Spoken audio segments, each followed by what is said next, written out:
Ladies and gentlemen, your host this afternoon, Padraig Harrington. He travels the world, plying his trade with ambassadorial grace. But there's no place like home. And recently, Padraig Harrington was back in his native Republic of Ireland, in the heart of Dublin. The reason? Giving an insight into the fabric of a three-time major champion. The outcome, €160,000 raised for his foundation.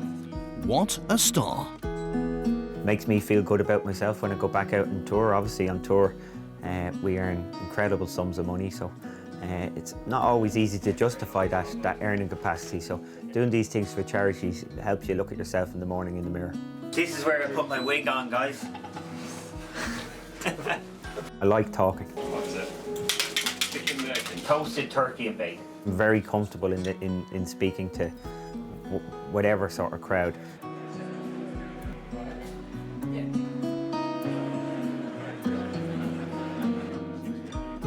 If you asked me to sing or dance now, I'd be out of my comfort zone, but talking and playing golf, I'm pretty relaxed about.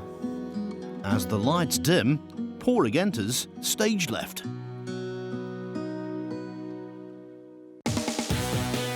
Tour pros play together with amateurs in the build-up to events, and Padraig revels in sharing his encyclopedic knowledge of the sport that served him so well. With the crowd hanging on every word, he gave advice on the swing, which for him has withstood the most intense pressure. Then audience members had the chance to pick his brains on all matters golf, not dissimilar to a pre-tournament pro-am. Love it, absolutely love it. I like nothing better on a Wednesday when I have three amateurs trying to figure out what makes them play good or bad, and being able to tell them at the end of the round that, you know, this is going to help their game. In this setting, he was the teacher, but at Gleneagles last year, Harrington was both a vice-captain and pupil at the Ryder Cup, learning the art of captaincy from his friend and fellow countryman, Paul McGinley. It was pretty much a jolly for me. McGinley had covered everything. He'd done a tremendous job as captain, really did. He told us everything that was going to happen, and it happened the way he said it. Very little pressure, very little stress on me. The only time I felt, two moments in the week that stood out for me. The opening ceremony, I missed walking up onto the stage as a player, big time. That's one of the most exciting moments you can have in golf, when people are cheering for you, the hair stand up on the back of your neck, and as vice-captain you're already sitting on the stage. So I did miss that moment, and there was a certain longing to be back in the Ryder Cup because of that. When I'm playing a tournament, you know, I get up early in the morning, I do my exercises, I'm down, I eat the right breakfast. You know, certainly wouldn't have any caffeine, that's for sure. You're then trying to get some physio, you know, you're trying to get some gym work done, you're trying to get the right food eaten, and basically you're ready for bed at like 8:30 in the evening.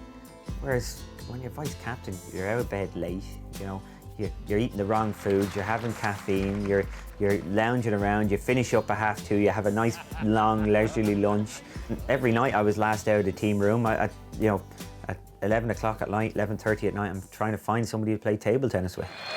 But earmarked as a future European skipper, Harrington took detailed notes. I have some preconceived ideas from the Ryder Cups I've played in and what should happen. But I was adding to that from watching Paul and seeing different things that I really felt worked during the week.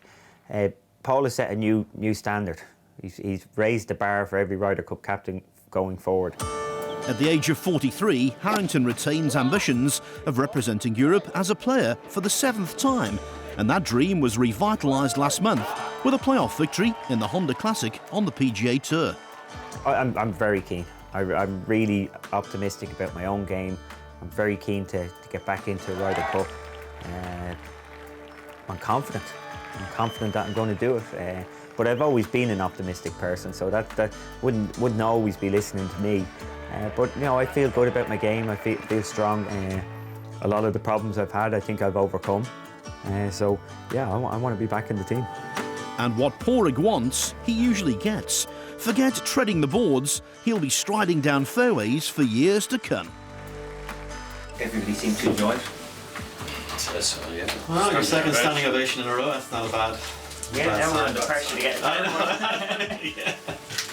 Right, we need to get some tea. One of Ireland's truly great sportsmen, always entertaining.